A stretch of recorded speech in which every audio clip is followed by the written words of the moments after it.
Hey, on est live depuis les jardins de la santé.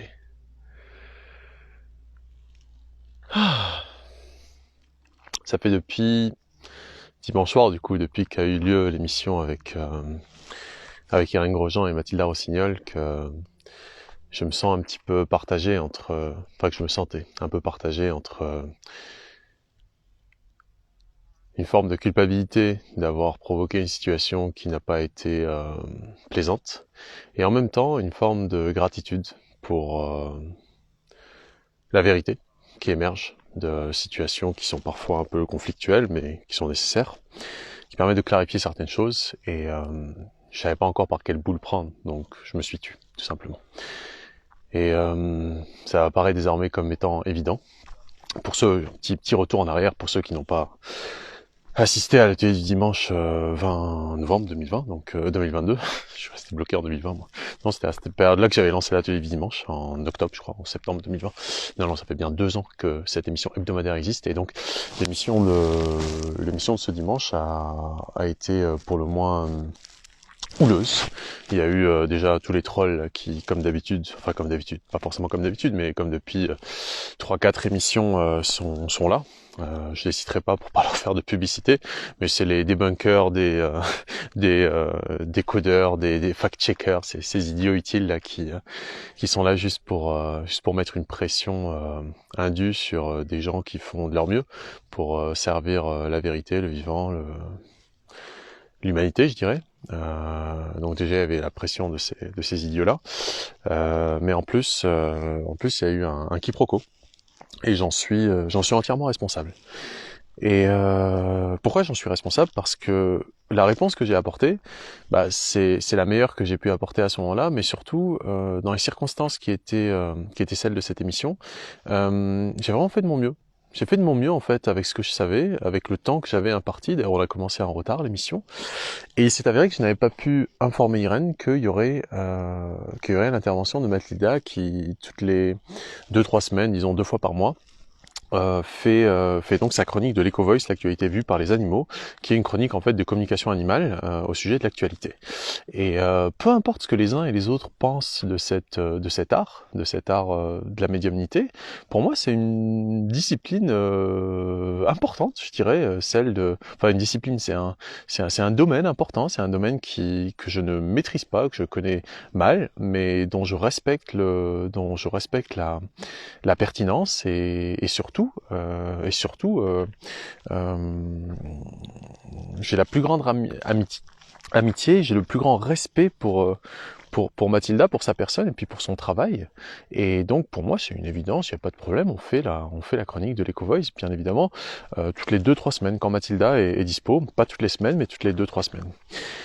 Et il s'est avéré que pour commencer cette émission avec Irène, on était en retard, on était un petit peu en retard, on est arrivé au jardin en fin de journée. J'aurais voulu qu'on arrive un peu plus tôt, mais on n'a pas eu le temps, on était à Marrakech, on n'a pas eu le temps d'arriver plus tôt, on a dû aller récupérer des gens sur le chemin, ce qui a fait qu'on est arrivé un peu ric-rac, au lieu de commencer l'émission à 20h en étant super tranquille, en ayant eu le temps de méditer, de me reposer un petit peu. J'ai pas eu le temps, donc c'était ric, tac, tac, tac, tac, et on a commencé en retard, je crois qu'on a dû commencer vers 20h20 ou 20h25 même. Donc tout ça fait que je n'ai pas pu expliquer à Irène ce qu'était l'Eco-Voice, lui parler de Mathilda, parce que généralement dans mon processus j'envoie le visuel le visuel et le lien à mon invité, il le voit, on discute, etc. Là non, en fait Irène était avec moi directement, et c'est vrai que faut pas occulter le fait que c'est une dame de 92 ans, c'est une dame qui est née en 1930. Elle a vu la Seconde Guerre mondiale, cette dame. Elle est d'une autre époque. Elle est d'une autre époque, et elle fait de son mieux avec les outils, avec les codes d'aujourd'hui pour naviguer avec toute cette technologie, tous ces codes, tous ces trucs. Elle n'avait pas réalisé, par exemple, qu'on était en direct dans ce qu'elle me disait. Elle me demandait est-ce qu'on va pouvoir faire 2 vidéos séparées. Sur le coup, moi j'étais un petit peu interloqué, qu'est-ce que je peux lui répondre? Bah non, on est en direct. Je lui dis bon, on verra plus tard. Et donc tout ça a fait que je suis entièrement responsable de on va dire de la réaction d'Irène et du désarroi de Mathilda et de la désapprobation des auditeurs qui reprochent à Irène son manque de tact et son manque d'humanité, son manque de je ne sais quoi. Non, non, non, ce n'est pas le cas. Irène a fait du mieux qu'elle pouvait avec ce qu'elle savait au moment T. Elle ne savait pas que Mathilda allait faire sa chronique avant que ça commence. Elle ne savait pas que Mathilda allait dérouler toute la noirceur du monde pendant 10 minutes. Elle ne savait pas que Mathilda n'était pas forcément au top de sa forme, pareil, je ne le savais pas non plus, parce que elle venait de recevoir un appel où on l'informait que, c'est cocasse, mais on l'informait que la compagne de Droupi, qui est un des loup-journalistes, les loup-journalistes, pour ceux qui ne le savent pas, c'est les loulous qui font le travail du journaliste, et certainement beaucoup mieux que celui des journalistes dits officiels, et que sa compagne était décédée et que la propriétaire l'avait appelé justement pour lui dire que voilà, Droupi était était pas bien. Voilà. Bref, ça peut sembler un peu cocasse, voire même un peu risible, voire même ridicule, mais ça ne l'est pas. Et quand il s'agit d'émotions, quand il s'agit d'état d'âme, quand il s'agit de sensibilité individuelle, rien n'est ridicule. Quelqu'un peut se sentir super mal parce que sa glace préférée a fondu et qu'il peut pas la manger et qu'il est triste et qu'il va être triste pendant des heures. Est-ce que sa tristesse vaut moins que celle de quelqu'un qui a perdu son chien ou quelqu'un qui se retrouve au chômage ou quelqu'un qui a perdu un proche ou je ne sais quoi? Non, sa tristesse ne vaut pas moins. Chacun en fait a ses propres raisons de se sentir mal et par moment, lorsque on a une part de responsabilité dans les états d'âme des uns et des autres, et ben il faut la reconnaître cette part. Et donc voilà, je fais cette vidéo pour expliquer à quel point chacun d'entre nous en fait est unique, chacun d'entre nous est un individu à part entière et a sa part de responsabilité dans ce qui lui arrive, pardon. Mais parfois il faut être capable de reconnaître dans une situation un peu délicate, un peu désagréable, il faut être capable de reconnaître une part plus grande que celle des autres. Et donc voilà, je tenais à faire cette vidéo pour clarifier les responsabilités individuelles dans ce qui s'est produit. Et non, Irène n'est pas quelqu'un d'insensible, n'est pas quelqu'un d'autoritaire au sens c'est quelqu'un qui est d'une immense autorité. Être aux côtés d'Irène, pouvoir s'imprégner de qui elle est, de son engagement, de sa mission, de ce qu'elle a, de ce dont elle se sent habitée, c'est un privilège immense parce que la sagesse de cette dame, son expérience, sa pertinence est unique en fait. C'est juste unique. C'est un puits de connaissance, je dirais pas de savoir, de connaissance, parce que connaître, c'est naître de l'intérieur, naître avec. Elle a littéralement expérimenté ce dont elle parle, et elle l'expérimente au quotidien d'ailleurs. Je l'ai écouté hier d'ailleurs, il y a quelqu'un qui consulte auprès d'elle, qui l'a appelé. J'ai écouté la pertinence avec laquelle elle lui répondait, comment elle l'a rassurée par rapport justement aux symptômes qu'elle percevait, comment elle lui expliquait que la maladie n'est pas quelque chose à combattre, au contraire, la maladie est juste une indication que le corps est en train de se nettoyer et qu'il faut l'autoriser, il faut l'aider, il faut l'accompagner, il ne faut pas justement céder aux sirènes de la peur, etc. Et donc cette dame non seulement est un puits de connaissances, mais c'est surtout quelqu'un qui fait autorité naturellement. Donc l'autoritarisme qu'on peut lui reprocher d'avoir, qu'on pourrait lui reprocher d'avoir eu vis-à-vis de Mathilda, qui n'était pas, qui était absolument pas quelque chose de comment dire, de volontaire. On avait déjà plus d'1 h 30 dans les pattes d'émission. Elle était clairement fatiguée, elle voulait aller aux toilettes. N'oubliez pas, messieurs, dames, c'est mes amis, vraiment, n'oubliez pas, c'est une dame de 92 ans. 92 ans, rendez-vous compte. Si vous avez rencontré Irène, vous verrez, elle n'est qu'amour, compassion, bienveillance, fermeté. Elle est ferme par rapport à ce qu'elle sait être juste ou pas.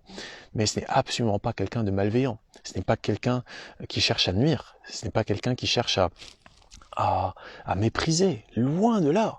Elle peut être extrêmement radicale. Radicale. Mais moi aussi, je suis radical. Hein. Je ne déroge pas par rapport à, par rapport à ce que je considère être la cause de la cause de la cause. Si pour moi la cause de la cause de la cause des maux dans le monde, c'est par exemple la monnaie et dette, ben voilà, j'en déroge pas, je sais que c'est le cas.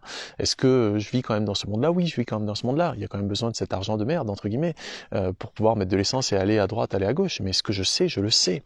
Donc elle va à la cause de la cause des causes, c'est tout. Et pour elle, cette cause, c'est la mauvaise alimentation. C'est une alimentation qui a été cuite. Et donc, ce qu'elle s'autorisait à dire à Mathilda, et c'est certainement vrai parce qu'elle a une intuition, et Mathilda même, elle le sait, bah, c'est qu'il y avait encore besoin de nettoyer les humeurs. C'est tout. Et c'est vrai. C'est vrai, chez elle, chez moi, chez tant d'autres, on a tous besoin de se nettoyer, on a tous besoin de se purifier. Quand on est dans un état de mal-être, quand on est dans un état de déséquilibre émotionnel et que on est là en train on va dire, de ne pas être absolument aligné avec qui on est et qu'on est un petit peu déséquilibré. Il y a quelque chose à nettoyer. Il y a forcément quelque chose à nettoyer, que ce soit au niveau mental, au niveau physique, au niveau émotionnel.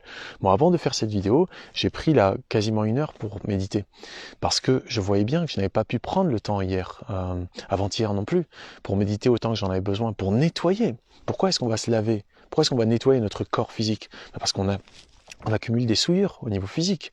Et ben idem au niveau psychologique et émotionnel, on accumule des souillures, on a plein de choses qui s'impriment, que ce soit de l'ordre de la peur, de la culpabilité, de la colère, etc. Si on ne se nettoie pas, c'est normal que ça s'accumule petit à petit.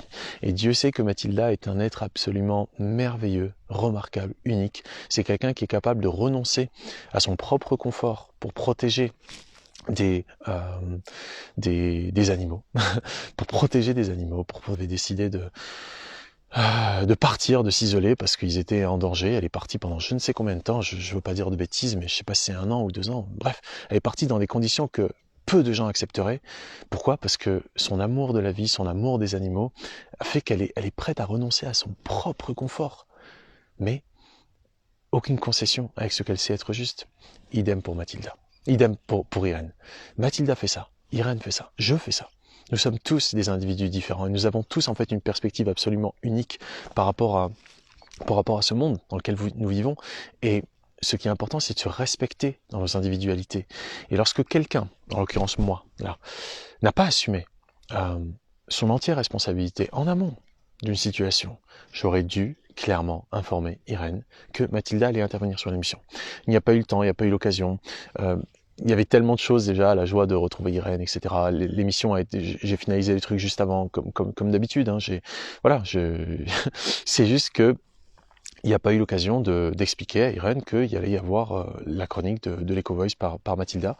Et pour moi, ça coulait de source, parce que Mathilda, mangeant vivant, essentiellement vivant, depuis si longtemps, elle a même été pranique. Je sais qu'Irène est fascinée par ça, par le pranisme, etc. Pour moi, il coulait de source que ça allait être une belle surprise pour Irène. Donc je me suis pas j'ai pas accordé plus d'attention à ça. Mais en fait, c'est avéré que non. il y avait la sale énergie des trolls. Moi-même, je me sentais un peu fatigué, un petit peu instable. Ça faisait plusieurs jours que je m'amusais bien à faire de la poterie ou être avec des amis à Esfi, à dormir au bord de la mer, etc.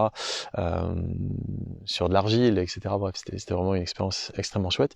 Mais du coup, j'ai pas pris assez de temps pour me reposer. J'aurais aimé arriver un petit peu plus tôt, être un peu plus présent, mais j'ai fait du mieux que je pouvais avec ce que j'avais à ce moment-là, et donc ma responsabilité aurait dû, normalement, si j'avais été entièrement présent, j'aurais trouvé une autre réponse. J'aurais trouvé une réponse qui aurait permis d'éviter, comme tu me le dis Morrigan, non, Irène n'a pas été abjecte, Irène a été ferme, Irène a été tranchante, Irène a été peut-être blessante, mais on ne peut pas dire abjecte, parce qu'il faut revenir à l'intention. Quelle est l'intention? Est-ce que l'intention est de nuire? Si mon intention est de nuire, d'insulter quelqu'un pour lui faire du mal, oui, on peut dire tu es abject. On peut dire j'ai été abject. Mais si mon intention est juste de mettre un terme à une situation qui n'est pas entre guillemets acceptable. Je dis pas que c'est juste, je dis juste que c'est comme ça. Irène ne voulait pas de cette longueur et de ce genre d'informations dans ce qu'elle considère comme étant son émission avec moi. Et c'est vrai, c'est comme ça que je lui avais présenté son émission avec moi. Donc j'ai fait une erreur. S'il y a une faute, c'est la mienne. Et je dis pas ça pour entre guillemets comment dire, me donner le bon rôle. C'est pas ça du tout. Je dis dire ouais, il reconnaît son erreur, style il fait non, je fais pas style. J'affirme clairement que j'ai j'ai euh, j'ai péché par excès de confiance, tout simplement. Je me suis dit, ça va aller, ça va être cool. Et ben non, ça n'a pas été cool, ça n'a pas été. Et ce qui peut être considéré comme un mépris de la part d'Irène n'est pas du mépris. Au contraire, c'est juste rétablir les choses telles qu'elles devraient être. C'est tout. Et c'était à moi de m'assurer en amont que ce genre de situation euh, n'est pas n'est pas n'existe pas. Voilà. C'est moi en tant qu'hôte de cette émission, euh, en tant que je dirais principal responsable, que tout se passe correctement. C'est à moi de m'assurer que ce genre de situation ne se produise pas. Donc voilà, je tenais à remettre la chapelle au milieu du village et à restituer à chacun sa part de responsabilité dans tout ça. Mathilda est une amie de cœur qui fait vraiment son possible pour contribuer à ce monde nouveau qu'on est en train de co-créer tous ensemble. Irène est une dame qui apporte tellement à tant de gens sur un plan le plus concret, le plus tangible qui soit, celui de se nourrir correctement, celui de respirer correctement, celui de se reposer correctement, celui d'éliminer correctement, autrement dit, sur les essentiels de la vie, vraiment, l'essence du ciel, ce qui fait que nous sommes humains. J'ai fait de mon mieux. C'était peut-être pas au niveau auquel j'aurais aimé que ce soit, mais j'ai vraiment fait de mon mieux. J'aurais pu faire mieux, mais justement, c'est là où la limite entre culpabilité et responsabilité est importante à comprendre. J'ai plusieurs vidéos sur ce sujet que vous pourrez retrouver. D'ailleurs, je vous les mettrai dans la description. Donc, je me sens pas vraiment coupable, je ne me sens plus coupable. Je vous avoue que durant l'émission, je dis waouh, qu'est-ce que je viens de faire là? C'est terrible ce qui vient de se passer. C'est terrible parce que c'est pas du tout ça, Irène. C'est pas ça du tout. C'est en raison de mon irresponsabilité, sur le coup, de mon manque, plutôt d'une réponse qui n'était pas assez appropriée, que du coup cette situation conflictuelle s'est produite. Mais c'est bien, parce que ça a permis de mettre en lumière quelque chose, et comme les Chinois le disent, l'écrivent, le vivent, dans toute situation de crise, il y a en même temps un grand danger, en même temps une opportunité. Crise en chinois se dit wei ti, et wei ça veut dire danger, et ti ça veut dire opportunité. Dynamique. Donc dans toute situation de crise, en fait, il y a un grand danger si on ne se comporte pas correctement, si on n'accepte pas, si on n'accueille pas le changement qui est là. Il y a une situation de crise, quoi. Il y a un truc qui n'existait pas avant. Et donc si on ne se comporte pas d'une manière qui est adaptée à cette nouvelle situation, il y a un grand danger. Mais si en revanche on utilise cette nouvelle situation comme étant une opportunité, c'est-à-dire que on s'adapte et on voit, il y avait un truc qui n'existait pas avant. Voilà, là j'ai l'occasion de parler d'un truc dont j'avais pas, j'ai l'occasion de parler d'un truc dont j'avais pas l'occasion de parler avant. Et ça peut devenir une opportunité. Pourquoi? Parce que ça peut nous permettre tout simplement de créer autre chose. Et c'est ça qui est important. C'est de se dire qu'est-ce que je peux faire à partir de qui je suis, à partir de ce que je sais, avec ce que j'ai au moment T. Et ce que moi je décide de faire, c'est ça, ce mea culpa. Encore une fois, qui n'a rien à voir avec la culpabilité, car j'ai apporté une réponse différente, et c'est peut-être ça le message intéressant dans tout ça, c'est qu'est-ce qu'on décide de faire d'une situation donnée, même si elle n'est pas agréable. Qu'est-ce que l'on décide d'en faire pour pouvoir aller vers une autre situation, faire un autre équilibre, remettre en fait de l'harmonie là où il y avait de la disharmonie, là où il y avait du déséquilibre, là où il y avait de la dissonance. Qu'est-ce que je peux faire à partir de qui je suis pour aller dans la direction qui me correspond? Et donc voilà, c'est une situation qui n'a pas été agréable, qui n'a pas été aisée, mais le beau dénouement de tout ça, c'est que ça nous permet d'en parler. Mathilda s'est sentie mal, et peut-être qu'elle avait quelque chose à vivre avec ça, mais désormais elle se sent beaucoup mieux, car elle et Irène ont discuté. Irène a bien clarifié tout le respect qu'elle avait pour le travail de Mathilda, pour la personne bien sûr de Mathilda. Je ne sais pas si elles deviendront amies ou non, mais elles vont se parler bientôt, elles vont avoir on va dire, elles vont parler qu'entre elles, hein, on était tous les trois, mais elles sont en contact désormais, elles vont se parler. Je sais l'estime que Mathilda a pour Irène. Ça fait une dizaine d'années que Mathilda suit Irène. C'est grâce à Irène notamment et à Thierry aussi bien sûr que Mathilda a beaucoup amélioré d'aspects de sa vie, de sa santé, etc.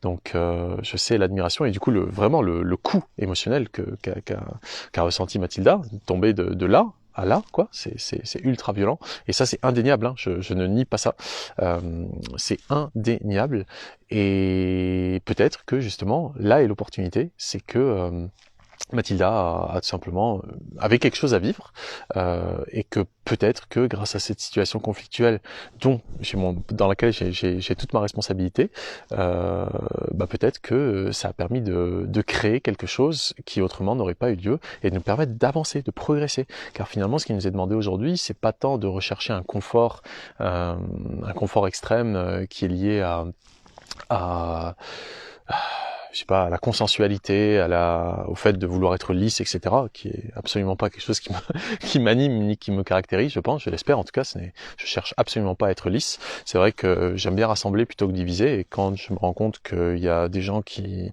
appréciaient quelqu'un et qui du coup se mettent à le mépriser parce que il s'est passé quelque chose qui est de mon fait, en fait, qui est de ma responsabilité, bien sûr que ça m'amène à me questionner, à me remettre en question, mais mon but n'est absolument pas de diviser, au contraire c'est de rassembler. Mais lorsqu'il faut qu'il y ait un conflit, si ce conflit doit avoir lieu, je l'accueille à bras ouverts, il n'y a pas de problème, même si ce n'est pas agréable. Et donc le fait de ne pas chercher absolument à être dans un confort, à être dans une sorte d'expérience plaisante, ça me semble important pour aller vers cet autre monde qu'on a besoin de créer, un monde où ce ne sont plus où ce n'est plus la culpabilisation, où ce n'est plus la peur, où ce n'est plus la colère qui nous anime, mais c'est l'amour, c'est la bienveillance, c'est la gratitude, c'est la tolérance, c'est le renoncement, c'est la paix, la joie qui nous anime. Et cela nécessite parfois de passer par des expériences qui sont déplaisantes. Et comme le dit souvent Irène, pour pouvoir retrouver la santé, vous allez certainement devoir tomber malade. La maladie étant tout simplement cet état où il y a eu un déséquilibre qui a été causé par une de nos actions, qu'elle soit consciente ou inconsciente, volontaire ou involontaire, et qui crée un état de fait qui va faire que le corps a besoin d'exprimer quelque chose, que ce soit sur un plan émotionnel, psychologique ou physique. Donc voilà où on en est, et j'espère que cette clarification aura pu en tout cas jeter un minimum de lumière sur la responsabilité individuelle de chacun, de Mathilda, de moi, d'Irène, de vous, des trolls, de tous ceux qui ont pu prendre part à cette expérience, parce que nous avons tous en fait une responsabilité. Responsable n'a rien à voir avec coupable. Responsable veut dire, est-ce que je suis habilité à répondre? Chacun peut apporter sa réponse. Lorsqu'on ressent de la colère, lorsqu'on ressent de la haine envers quelqu'un, on la ressent où? On la ressent en nous. Donc qu'est-ce qu'on choisit? Est-ce qu'on choisit de se sentir mal, ou est-ce qu'on choisit au contraire d'aller vers qui on est, vers notre bien-être en tant qu'être humain? C'est ce qui nous caractérise, le fait d'être. Donc ça, c'est notre choix individuel à chacun à faire. Et je recommanderais donc, je ne peux que recommander, je ne peux bien évidemment pas imposer quoi que ce soit à qui que ce soit, ce n'est absolument pas ni mon créneau ni mon intention, mais je recommanderais à chacun de sonder son cœur. Si il est dérangé par l'attitude de quelqu'un, de sonder son cœur pour voir ce qu'il n'arrive pas à accepter en lui-même, qui fait qu'il n'arrive pas à accepter dans l'attitude d'autrui. Car les autres ne sont que des véhicules d'expérience pour chacun d'entre nous. Chacun d'entre nous est un univers à part entière. Nous sommes d'ailleurs unis vers la même vérité que nous percevons de manière plus ou moins personnelle, plus ou moins consciente, plus ou moins volontaire, mais nous sommes tous unis vers la même vérité qui nous rassemble. Et dès lors que nous nous divisons sur ce qui nous différencie, nous sommes forcément dans l'erreur. Et c'est le terme originel c'est le sens originel du terme péché. Ça vient de harat, je crois, de l'hébreu. Harat, qui veut dire manquement, qui veut dire rater sa cible, errement. On a erré. Donc dès lors qu'on ressent de la colère, dès lors qu'on ressent de la haine, dès lors qu'on ressent du mépris pour qui que ce soit, quelque part on a un peu raté la cible qui est celle d'aller tous ensemble vers ce qui nous unit plutôt que ce qui nous divise. Alright, voilà. Voilà ce que j'avais à dire à ce sujet. Je vous remontre un petit peu les magnifiques jardins de la santé où je suis jusqu'à demain avant de remonter vers Casablanca pour une nouvelle pratique de tango plus kizomba. Et ces magnifiques jardins de la santé où je me sens vraiment à la maison. On me demande souvent mais tu vis où? Je leur dis nulle part. Je vis là où je suis. Mais c'est vrai qu'ici, les jardins de la santé, je me sens vraiment à la maison. Tiens, vous voyez l'ânesse là-bas. J'ai oublié son nom, mais on l'appelle Hmara. Hmara, ça veut dire ânesse en arabe. Et elle a un nom quand même, mais j'ai oublié son nom parce qu'on la voit pas très souvent. Elle est tout le temps à droite, à gauche, elle tourne. Et voilà, c'est magnifique jardin de la santé où d'ailleurs dans même pas 2 semaines, avec ma consoeur Agnès Geoffroy, on organise une retraite d'hormèse à base de jeûne et d'exposition au froid et de mindset, développement de mindset, d'état d'esprit, du 1er au 5 décembre. Donc c'est une retraite qui va donc avoir lieu ici au Jardin de la Santé pendant 5 jours, qui s'adresse en priorité, pas que, en priorité aux entrepreneurs, aux cadres, aux dirigeants, aux athlètes, aux artistes d'ailleurs, aux gens qui ont une certaine forme de pression qu'ils accumulent et qui du coup se retrouvent souvent à fonctionner à partir de là. On va descendre d'un cran pour arriver là. Et donc voilà, vous êtes tous les bienvenus. C'est du 1er au 5 décembre. Il y a encore quelques places. Je sais qu'on limite à 9 participants pour pouvoir vraiment s'occuper de tout le monde correctement, autant en amont que durant que après. Donc c'est limité à 9 participants, mais il me semble qu'il doit rester quelques places. Je crois qu'il doit rester 4 places.